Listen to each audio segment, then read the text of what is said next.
Hello friends, welcome to study with smartness. दोस्तों, हम दिल्ली सल्तनत पढ़ रहे थे, ठीक है। उसमें दोस्तों हमने तीन वंश, गुलाम, खिलजी और तुगलक। दोस्तों हम तीन वंश के बारे में पढ़ चुके हैं पिछले वीडियोस में। आज बारी है किसकी? दिल्ली सल्तनत के चौथे वंश, और वो है सैयद वंश। ठीक है दोस्तों। तो दोस्तों आज हम इस वंश के बारे में जितने भी इंपॉर्टेंट क्वेश्चन बन सकते हैं इस वंश से रिलेटेड, आज वो हम सब देख लेंगे। दोस्तों आप यकीन मानिए, यदि आपने पूरा वीडियो देख लिया बिल्कुल ध्यान से और एक एक चीज़ को अपने बिल्कुल माइंड में बैठा लिया, तो आपको यदि लाइफ में किसी भी एग्ज़ाम में आप बैठेंगे और सैयद वंश से यदि क्वेश्चन आ जाता है तो आप उसको बड़ी आसानी से कर पाएंगे। ठीक है, तो चलिए दोस्तों स्टार्ट करते हैं इस वीडियो को।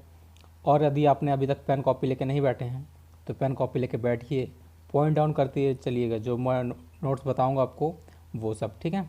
और दोस्तों यदि आपने अभी तक इस चैनल को सब्सक्राइब नहीं किया है तो चैनल को सब्सक्राइब कर लीजिए, जिससे कि आप इस चैनल के साथ हमेशा बने रहिएगा और आने वाले टाइम पे बहुत अच्छी अच्छी वीडियोस आने वाली हैं। ठीक है, तो चलिए दोस्तों स्टार्ट करते हैं। दोस्तों सैयद वंश का जो टाइम पीरियड है वह है 14 से 1451। ठीक है दोस्तों, इस वंश की स्थापना खिज्र खां ने की थी। कौन? खिज्र खां, यह इस वंश का संस्थापक था दोस्तों। और आपको मैंने पिछले वीडियो में बताया था जो खिज्र खां है उसने सैयद वंश की स्थापना की थी। यह भारत का पहला सिया वंश था। कौन सा? सिया वंश। दोस्तों ये इंपॉर्टेंट फैक्ट है, आपको याद रखना है। यदि पूछा जा सकता है कि पहला भारत का पहला सिया वंश कौन सा था, तो वह सैयद वंश ही था। ठीक है दोस्तों, बात आती है खिज्र खां की। तो खिज्र खां जिसने 1421 तक शासन किया। ठीक है दोस्तों, यह इसका टाइम पीरियड था। किसका? खिज्र खां का। आपको याद रखना है दोस्तों। नेक्स्ट पॉइंट है इसके बारे में, कुतुबुद्दीन ऐबक के बाद यह दिल्ली सल्तनत का एकमात्र शासक था जिसने सुल्तान की उपाधि नहीं ली थी। देखिए दोस्तों, ये पहला शासक कौन था? कुतुबुद्दीन ऐबक, जिसने सुल्तान की उपाधि नहीं ली थी। दूसरा शासक था खिज्र खां, जिसने सुल्तान की उपाधि नहीं ली। क्यों नहीं ली दोस्तों, इसके बारे में आपको बताता हूँ।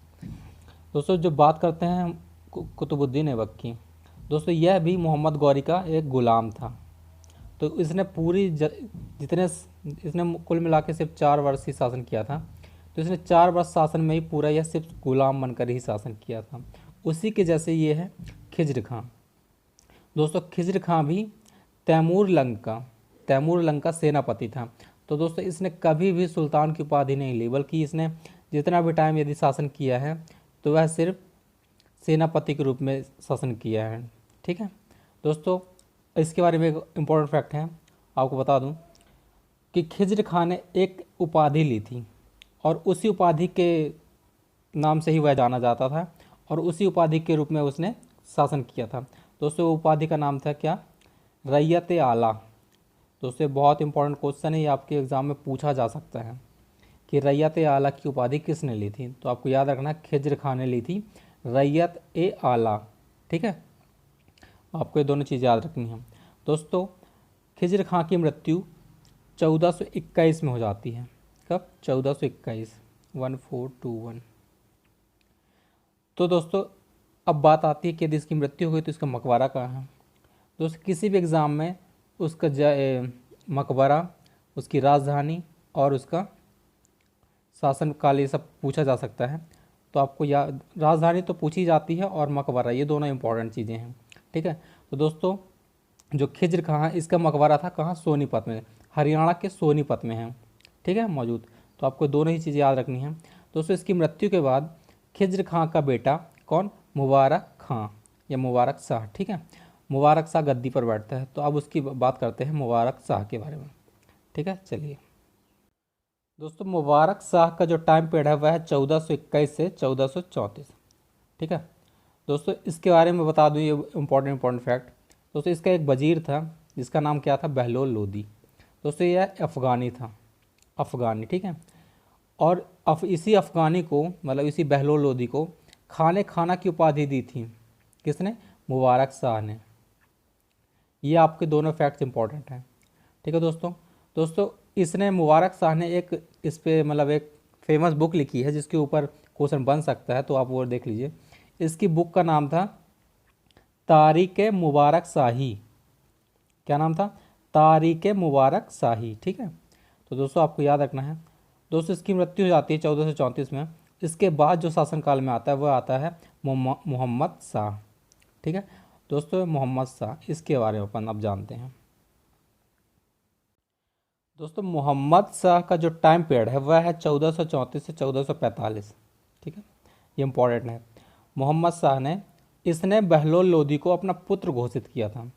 दोस्तों इसके बारे में आपको मैं डिटेल से बताता हूँ। ठीक है, जो बहलोल लोदी था वह मुबारक खां का क्या था, वजीर। ठीक है, और वह इसी का मोहम्मद शाह का क्या बनता है, अंगरक्षक। जो बहलोल लोदी था वो मुबारक खां का वजीर था, लेकिन जो मोहम्मद शाह का था वह क्या था, अंगरक्षक था। ठीक है, अंगरक्षक। तो दोस्तों बहलोल लोदी को मोहम्मद शाह ने अपना पुत्र घोषित कर दिया था। ठीक है, लेकिन जो बहलोल लोदी था वह राज्य में शासन करना चाहता था, लेकिन अब इसको पुत्र घोषित कर दिया तो यह इसकी मृत्यु नहीं कर, मतलब हत्या करना चाहता था, बट वो कर नहीं पा रहा था। क्यों? क्योंकि वह उसको पुत्र मानता था दिल ही दिल में। ठीक है, तो अब क्या बात आती है कि दोस्तों बहलोल लोदी ने इसके भाई मोहम्मद शाह के भाई को बोला, जो कौन था, अलाउद्दीन शाह। ठीक है, तो अलाउद्दीन शाह को इसने बोला कि तुम राज कर, मतलब इसको मार कर राजा बन जाओ। लेकिन क्योंकि यह इसकी हत्या नहीं कर पा रहा था बहलोल लोदी, तो और इसने सोचा कि अगर ये इसका भाई मार देगा इसको तो मैं इसके भाई को मारकर मैं राजा बन जाऊंगा। ठीक है, तो इसने इसके भाई को बोला, जो कि था अलाउद्दीन शाह। ठीक है, आपको याद रखना अलाउद्दीन शाह। तो अलाउद्दीन शाह ने मोहम्मद शाह को मार दिया और शासन करने लगा। ठीक है दोस्तों, तो उसके बाद बात आती है अलाउद्दीन शाह की। और दोस्तों जब इसने मोहम्मद शाह की मृत्यु होती है तब ये बहलोल लोदी सरहिंद का गवर्नर था। कहाँ का? सरहिंद का। ये क्वेश्चन पूछा जाता है दोस्तों। ठीक है, तो यह सरहिंद का गवर्नर था।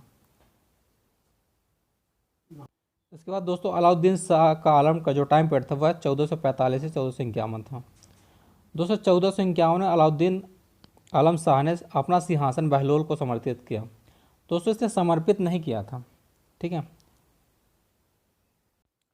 दोस्तों, जब इसकी मृत्यु हुई थी मोहम्मद शाह की, तब वह सरहिंद में गवर्नर था। उसके बाद शासनकाल आ गया अलाउद्दीन आलम शाह का। ठीक है, तो जब 1451 में बहलोल लोदी ने इस पर आक्रमण कर दिया था। किस पर? अलाउद्दीन शाह पर। तो इसने भाग दिया, मतलब भाग कर कहाँ चला गया था? यूपी के बदायूं। आपको याद रखना दोस्तों, यूपी के बदायूं चला गया था और इसने शासन छोड़ दिया था। शासन छोड़ के भाग गया था इसके डर के कारण से। ठीक है, तो बहलोल लोदी ने जब वो चला गया तो उसके बाद फिर बहलोल लोदी ने शासन अपना स्थापित किया। तो दोस्तों बहलोल ने भारत में प्रथम अफगानी वंश की स्थापना की थी। दोस्तों अफगानी वंश, यह भारत का प्रथम अफगानी वंश था। अफगानी वंश कौन था? ये लोदी वंश। ठीक है, बहलोल लोदी ने इसकी स्थापना की। दोस्तों इसमें एक क्वेश्चन पूछा जाता है, आपको दोनों ही याद रखने हैं, कि भारत का जो पहला अफगानी वंश था वो कौन सा था? लोदी वंश। ठीक है, और जो भारत का दूसरा अफगानी वंश था वो कौन था? तो दोस्तों वो दूसरा वंश था मुगल।